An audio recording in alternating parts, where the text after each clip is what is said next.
If you had to guess who the richest person who ever lived is, who would you pick? You could choose current billionaires like Jeff Bezos or Elon Musk, or maybe an old school robber baron like John D. Rockefeller or Cornelius Vanderbilt, or maybe an ancient ruler like Augustus Caesar. All of these would have been excellent guesses, and even though all these people attained tremendous wealth, none of them could hold a candle to the richest person ever, Mansa Musa. Mansa means king, emperor, or ruler, and Mansa Musa was the emperor of the Mali Empire in Western Africa in the 14th century and is one of my favorite historical figures. Musa took power of the Mali Empire in approximately 1312 when his predecessor, Mansa Abu Bakr, had departed on a large fleet of ships to explore the Atlantic Ocean and never returned. Musa, being his top deputy, took control of the Mali Empire and all its riches. So how rich was he?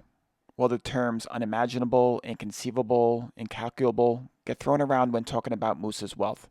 But the best estimates say that if you put Jeff Bezos, Mark Zuckerberg's, and Warren Buffett's fortunes together, you still wouldn't match the fortune of Mansa Musa.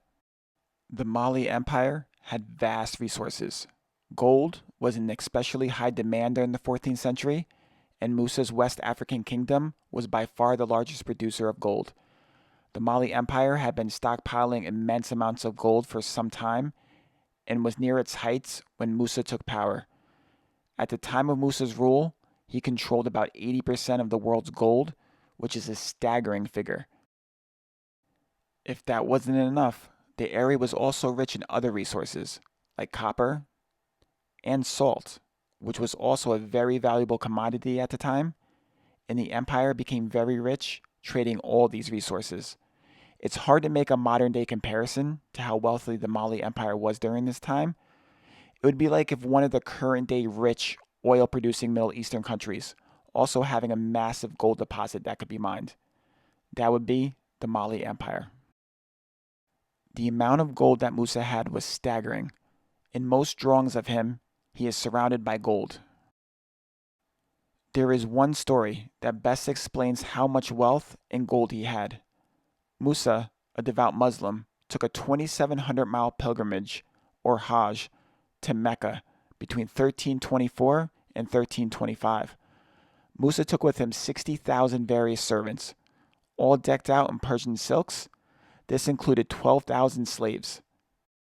He had a group of 500 soldiers that were just dedicated as his personal bodyguards.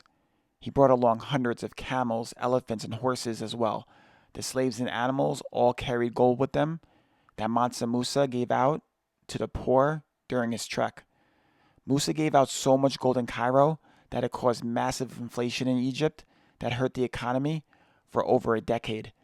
It is estimated that he gave away roughly 18 tons of gold, which would be worth roughly $1 billion today.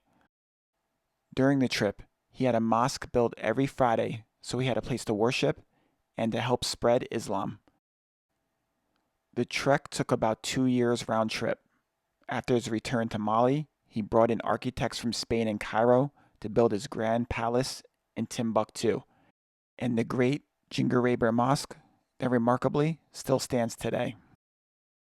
After his pilgrimage to Mecca, word of Musa's wealth spread, especially in Europe, and Timbuktu became a center of trade. Timbuktu also became a cultural, religious, and learning center, drawing scholars from all over. Musa ruled the Mali Empire during its golden age, pun intended, for a little over 20 years. He's estimated to have died in 1337, passing the title and a lot of money to his son, Mansa Magan. Forget about being born with a silver spoon in your mouth. In this case, we're talking about a gold spoon. Thanks for watching. As always, I appreciate it. Please subscribe for more historical videos. Take care.